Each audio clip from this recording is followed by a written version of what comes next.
anomali senyap di langit, penerbangan rahasia yang mengguncang keamanan istana. Dalam sistem keamanan kerajaan yang dibangun di atas presisi, disiplin, dan lapisan proteksi tanpa kompromi, setiap perjalanan udara anggota keluarga kerajaan dirancang seolah-olah tidak mungkin gagal. Namun dalam sebuah skenario yang bahkan tidak pernah masuk dalam perhitungan risiko tertinggi sekalipun, sebuah penerbangan yang tampak rutin berubah menjadi kasus yang mengguncang fondasi kepercayaan itu sendiri.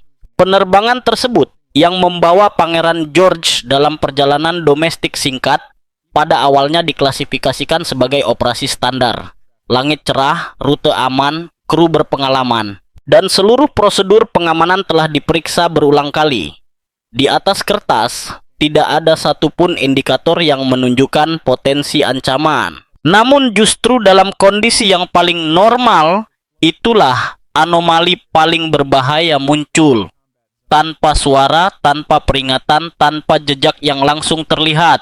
Di dalam kabin kokpit, sang pilot yang telah lama bertugas dalam misi-misi berisiko tinggi merasakan sesuatu yang tidak sesuai sejak mereka mencapai ketinggian jelajah. Bukan guncangan, bukan gangguan teknis besar, melainkan perubahan kecil dalam data transponder.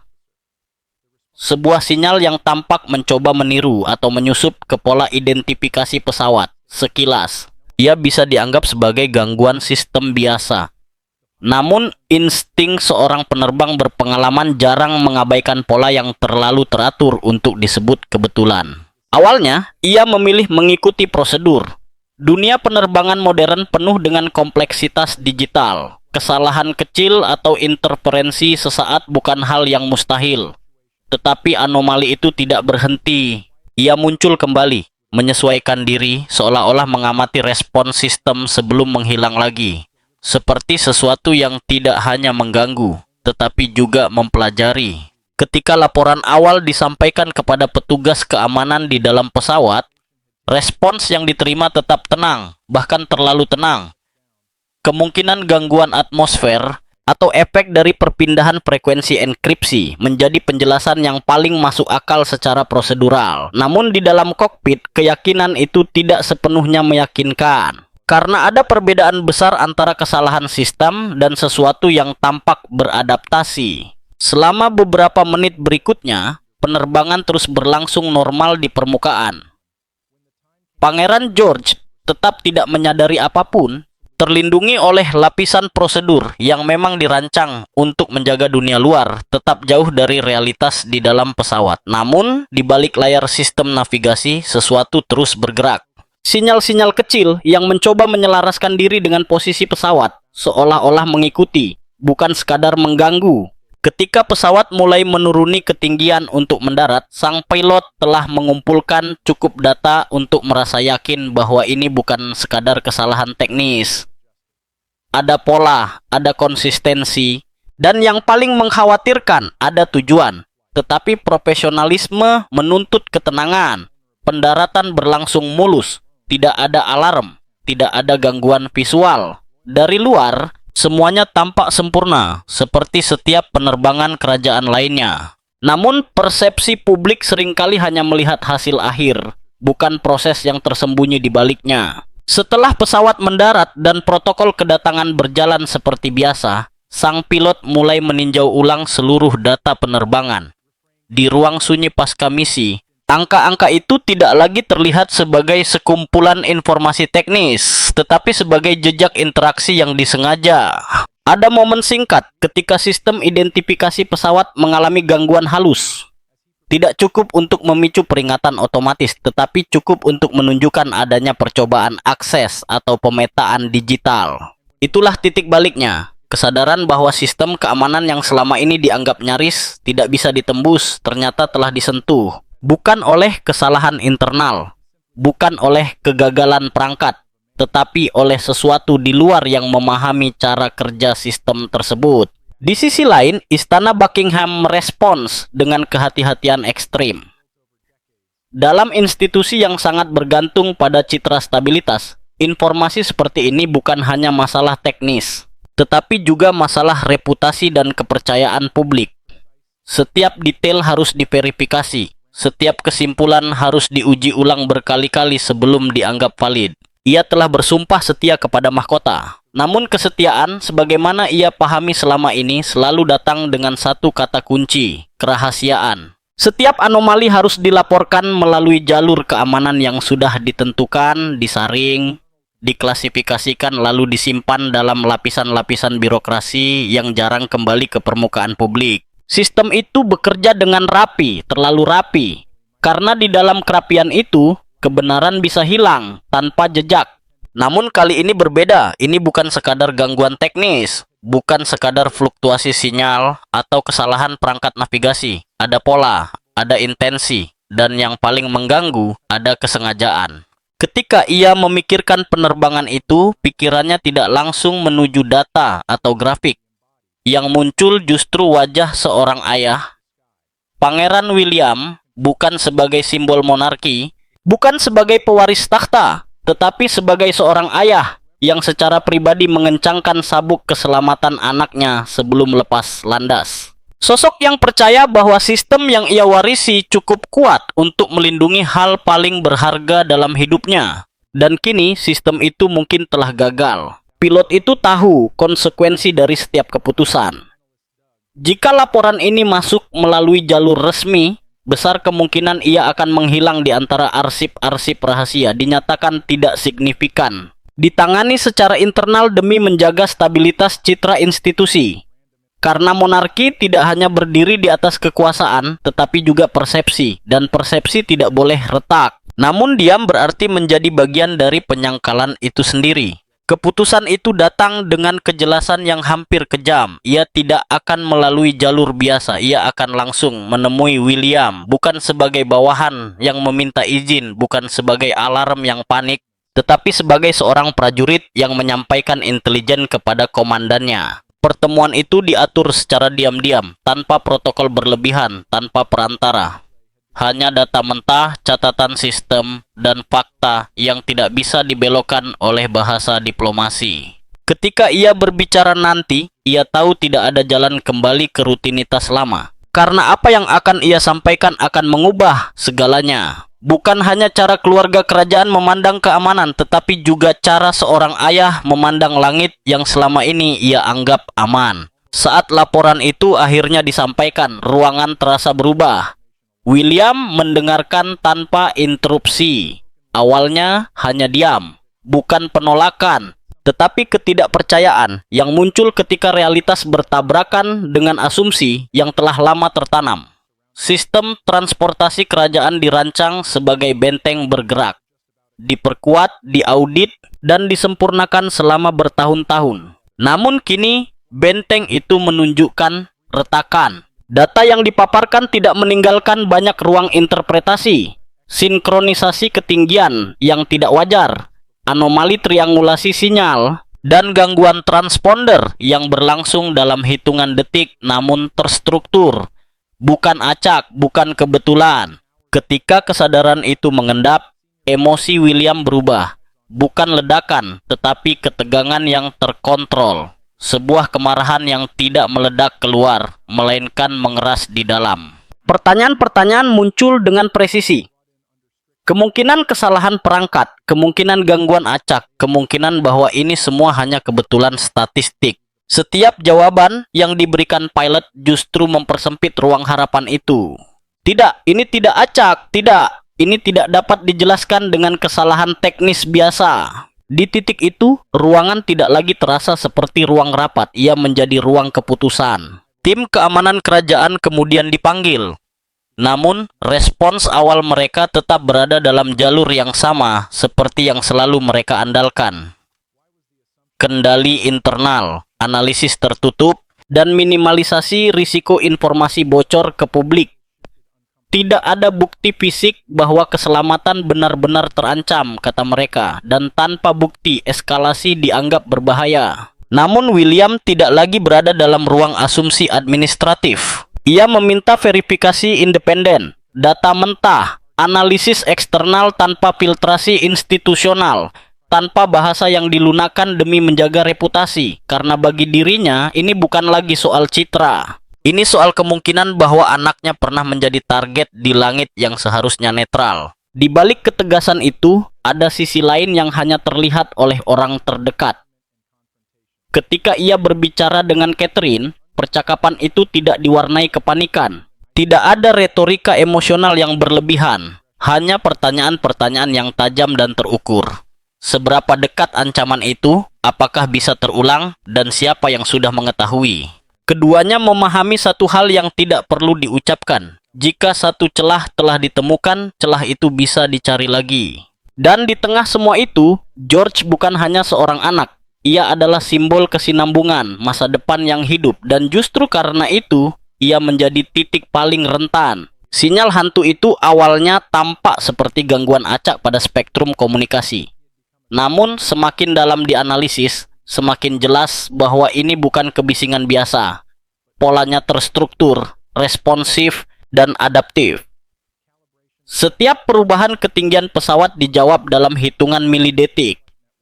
Setiap koreksi arah diterjemahkan dan diikuti secara paralel oleh sesuatu yang tidak terlihat. Seolah-olah ada entitas lain yang tidak hanya mengamati, tetapi ikut terbang bersama pesawat tersebut dalam bentuk digital yang tak kasat mata. Para analis menyebutnya sebagai trajectory mirroring, teknik yang hanya dikenal dalam operasi intelijen tingkat negara. Namun bahkan dalam konteks itu, kemunculannya di penerbangan sipil kerajaan terasa tidak masuk akal. Sinyal tersebut tidak sekadar mengikuti, ia meniru, memprediksi, bahkan menyesuaikan diri dengan perubahan sebelum sistem resmi sempat mencatatnya sebagai data. Lalu datanglah jendela waktu yang disebut 47 detik. Sebuah celah kecil yang pada awalnya dianggap tidak signifikan. Dalam periode itu, transponder pesawat mengalami fluktuasi anomali. Tidak mati, tidak rusak, hanya bergetar seperti kehilangan kestabilan sesaat.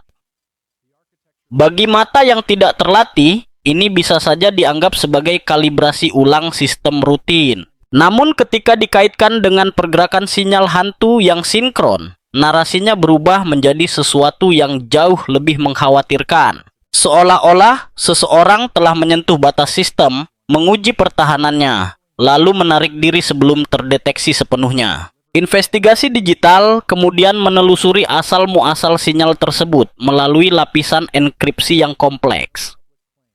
Rute komunikasinya meloncat dari satu server ke server lain, melewati jaringan asing yang disamarkan dengan sangat rapi. Namun di balik semua kamuflase digital itu, satu fakta mencuat dengan tajam.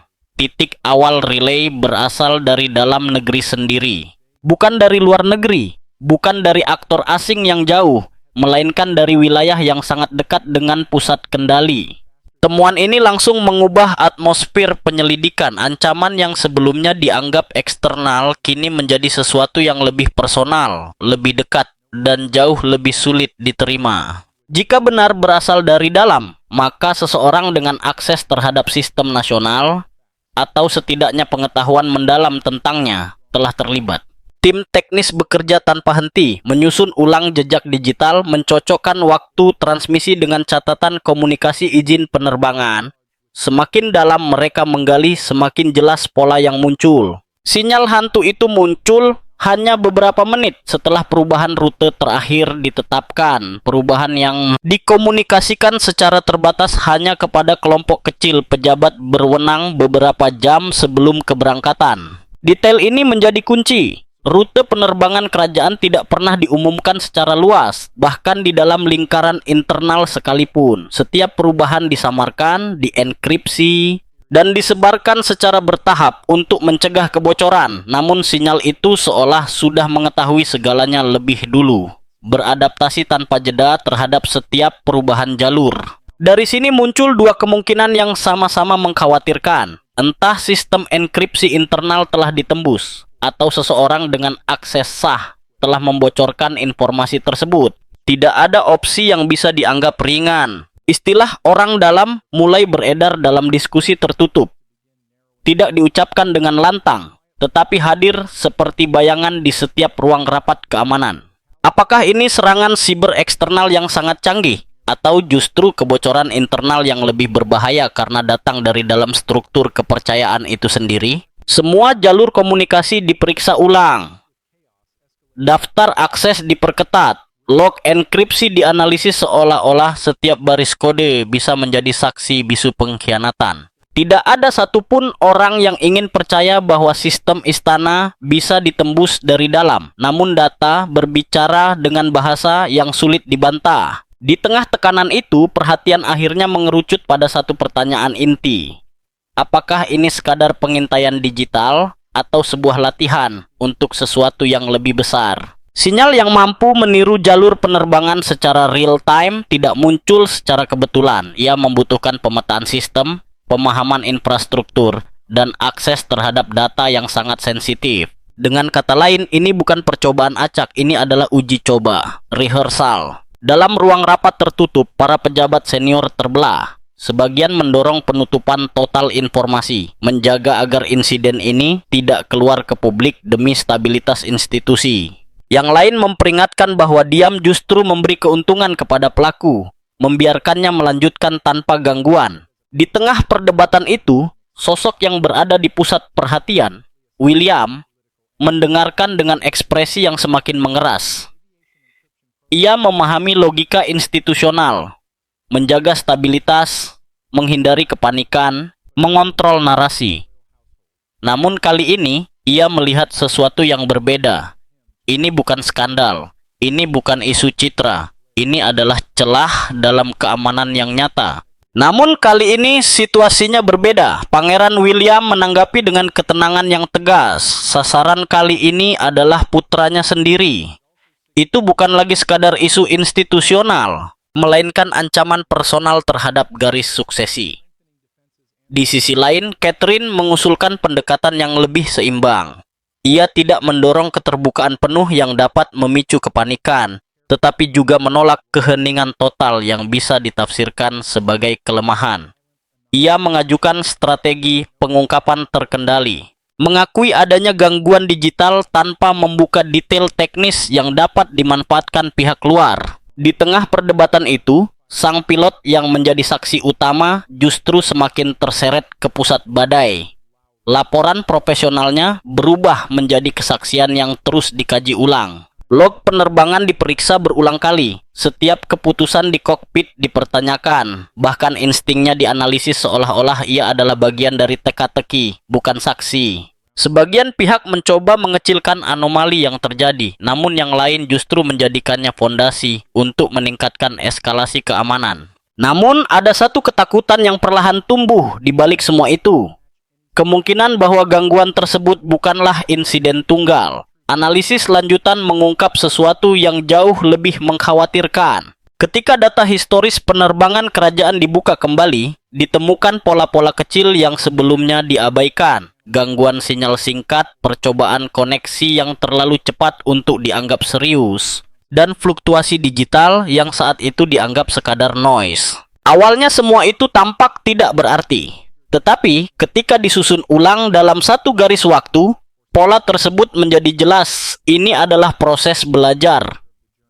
Gangguan-gangguan kecil itu bukan kesalahan teknis, melainkan uji coba. Seperti seseorang yang perlahan memetakan sistem, memahami respons keamanan, dan menguji batas sebelum melakukan langkah yang lebih besar. Puncaknya adalah penerbangan yang membawa Pangeran George. Gangguan digital yang terjadi pada saat itu bukanlah kebetulan, melainkan hasil dari proses panjang yang telah berlangsung selama berbulan-bulan. Sistem yang sebelumnya hanya disentuh secara ringan, kini diuji secara penuh. Ketika temuan ini dipresentasikan, ruangan langsung dipenuhi keheningan. Kesadaran yang muncul sangat jelas. Ini bukan sekadar gangguan teknis, melainkan operasi yang terstruktur. Seseorang telah secara sistematis memetakan jalur udara kerajaan, menguji titik lemah, dan mengamati respons tanpa terdeteksi. Pertanyaan pun berkembang lebih jauh. Siapa yang berada di baliknya? Apakah ini tekanan geopolitik yang disamarkan sebagai eksperimen digital? Atau jaringan independen yang sedang menguji kemampuan sistem pertahanan modern? Jejak awal yang terlihat bersifat domestik tidak menutup kemungkinan adanya aktor eksternal yang beroperasi melalui perantara. Bagi William, maknanya lebih dalam daripada sekadar teknis. Menyentuh penerbangan yang membawa pewaris takhta bukan hanya tindakan pengintaian, tetapi pesan psikologis. Ini adalah bentuk intimidasi, menunjukkan bahwa bahkan sistem paling aman pun dapat dijangkau, bahwa tidak ada ruang yang benar-benar tertutup. Yang paling mengganggu adalah tidak adanya tuntutan, tidak ada permintaan tebusan, tidak ada deklarasi politik, tidak ada klaim tanggung jawab. Hanya demonstrasi kemampuan, lalu keheningan. Sebuah pesan tanpa kata-kata. Kami bisa melihat, kami bisa mendekati, dan kami bisa mengulanginya kapan saja. Dalam hitungan jam setelah unggahan anonim itu muncul, arus informasi global berubah menjadi pusaran yang sulit dikendalikan. Berbagai media arus utama mulai menghubungkan potongan-potongan peristiwa yang sebelumnya tampak terpisah. Lini masa unggahan tersebut, jika ditelusuri, memang berdekatan dengan perjalanan terbaru. Pangeran George memicu pertanyaan yang tidak bisa lagi diabaikan begitu saja oleh publik maupun lembaga terkait. Para ahli penerbangan mulai diundang ke berbagai program analisis. Mereka mencoba menjelaskan kemungkinan teknis dari dugaan gangguan pada sistem komunikasi udara modern. Di sisi lain, pakar keamanan siber membuka diskusi panel tentang kemungkinan skenario yang sebelumnya hanya dibahas dalam ruang teoritis. Apakah mungkin sebuah sistem pesawat yang terenkripsi dapat dipantulkan atau disimulasikan secara real time oleh pihak eksternal selama penerbangan berlangsung? Istilah gangguan terarah mulai muncul di judul-judul berita. Meskipun masih dibungkus dengan kehati-hatian, media enggan menyebutnya sebagai fakta. Tetapi bahasa yang digunakan cukup untuk menanamkan rasa khawatir di benak publik. Istana merespons melalui kantor pers kerajaan dengan pernyataan yang sangat terukur. Mereka mengakui adanya tinjauan teknis rutin tanpa mengonfirmasi adanya pelanggaran keamanan. Namun pernyataan itu bukan penyangkalan tegas, melainkan bentuk komunikasi yang sengaja dijaga agar tetap netral. Bagi pengamat berpengalaman, nada tersebut justru terdengar defensif. Dalam ruang hampa kepastian, spekulasi tumbuh lebih cepat daripada klarifikasi. Reaksi publik pun segera meluas. Media sosial berubah menjadi arena emosi yang terfragmentasi. Sebagian orang diliputi kekhawatiran, membayangkan anak-anak mereka berada dalam situasi serupa di langit yang sama. Kelompok lain menuntut transparansi penuh, menolak segala bentuk penyamaran informasi atas nama protokol. Tagar-tagar terkait insiden tersebut dengan cepat menjadi tren global. Diskusi di berbagai kanal televisi mempertanyakan apakah sistem keamanan kerajaan masih relevan di era peperangan digital. Narasi yang awalnya terbatas pada dugaan teknis perlahan meluas menjadi perdebatan tentang kepercayaan, transparansi, dan kekuatan institusi monarki dalam menghadapi ancaman modern. Namun situasi menjadi semakin kompleks ketika berbagai teori konspirasi mulai bermunculan. Ada yang meyakini adanya campur tangan asing yang bertujuan mengguncang stabilitas kerajaan. Ada pula yang menduga adanya sabotase internal, seseorang dari dalam yang memiliki akses terhadap sistem sensitif. Bahkan, sebagian narasi ekstrem menyebut peristiwa ini sebagai uji coba untuk sesuatu yang lebih besar di masa depan. Setiap teori, terlepas dari validitasnya, menambah tekanan pada situasi yang sudah rapuh. Garis antara fakta dan asumsi semakin kabur di bawah sorotan publik yang terus-menerus. Di dalam lingkaran keamanan, para penyelidik menghadapi dua medan sekaligus. Melacak sumber gangguan teknis sekaligus meredam gelombang opini publik yang semakin liar. Ketegangan meningkat ketika sebuah media melaporkan deskripsi samar tentang pilot yang terlibat dalam penerbangan tersebut. Meski tidak disebutkan namanya, ciri-ciri yang diberikan cukup spesifik bagi kalangan penerbangan. Mantan RAF, berpengalaman, dan dikenal dekat dengan lingkaran kepercayaan Pangeran William. Informasi itu segera menyebar dan mempersempit spekulasi di ruang publik. Pilot tersebut yang selama ini hidup jauh dari sorotan tiba-tiba berada dalam posisi rentan. Ia tidak pernah mencari perhatian, namun kini menjadi pusat perhatian global bukan karena kesalahan, melainkan karena keberaniannya melaporkan anomali yang terjadi. Istana berupaya melindungi identitasnya, tetapi arus informasi yang sudah terlanjur keluar sulit dibendung. Di tengah eskalasi tersebut, Pangeran William mengambil langkah yang tidak terduga. Dalam situasi yang biasanya dihadapi dengan kehati-hatian ekstrem, ia memilih untuk tampil dengan pernyataan terbuka yang terukur. Ia mengakui adanya dugaan gangguan sinyal dalam penerbangan tersebut, namun menegaskan bahwa situasi telah ditangani dan sedang dalam penyelidikan. Sebelum pernyataan itu dirilis ke publik, William mengumpulkan tim keamanan dalam rapat tertutup. Suasana dilaporkan tegang, penuh perdebatan strategi dan kehati-hatian institusional. Namun ia berbicara tanpa meninggikan suara, menekankan satu hal. Tanggung jawab bukan hanya tentang perlindungan, tetapi juga tentang menjaga kepercayaan publik. Menurutnya, monarki tidak bisa terus terlihat tak tersentuh, sementara realitas di belakang layar menunjukkan respons yang berbeda. Kita beradaptasi, bukan mundur, menjadi prinsip yang ia tekankan dalam arah kebijakan baru tersebut. Setelah insiden itu, sistem deteksi anomali real-time diperkuat secara menyeluruh, bukan hanya untuk melindungi satu individu, melainkan seluruh anggota rumah tangga kerajaan. Apa yang sebelumnya dianggap sebagai standar keamanan tingkat tinggi, tiba-tiba dipandang tidak lagi cukup. Lapisan proteksi baru ditambahkan dengan urgensi yang belum pernah terjadi sebelumnya, seolah institusi itu baru menyadari bahwa ancaman modern tidak lagi datang dalam bentuk yang bisa dilihat atau didengar. Di tengah situasi tersebut, perhatian publik dan internal justru tertuju pada satu sosok yang tak terduga, sang pilot. Dalam banyak skenario krisis, individu seperti ini seringkali dijauhkan dari pusat perhatian untuk menghindari risiko reputasi dan hukum. Namun Pangeran William mengambil langkah yang berbeda dan mengejutkan banyak pihak. Alih-alih menjauhkan atau membungkamnya secara administratif, ia justru memberikan penghargaan formal atas kewaspadaan dan integritas sang pilot. Penghargaan itu tidak dipublikasikan secara luas, tidak dijadikan konsumsi media, tetapi disampaikan melalui jalur resmi internal kerajaan. Pesannya jelas dan tegas. Loyalitas dan kebenaran tidak akan dihukum, melainkan dihargai. Keputusan itu menjadi titik balik penting dalam budaya internal institusi. Keamanan tidak lagi dipahami sebagai upaya menutupi hal-hal yang tidak nyaman, melainkan sebagai keberanian untuk menghadapi kenyataan, betapapun mengganggunya.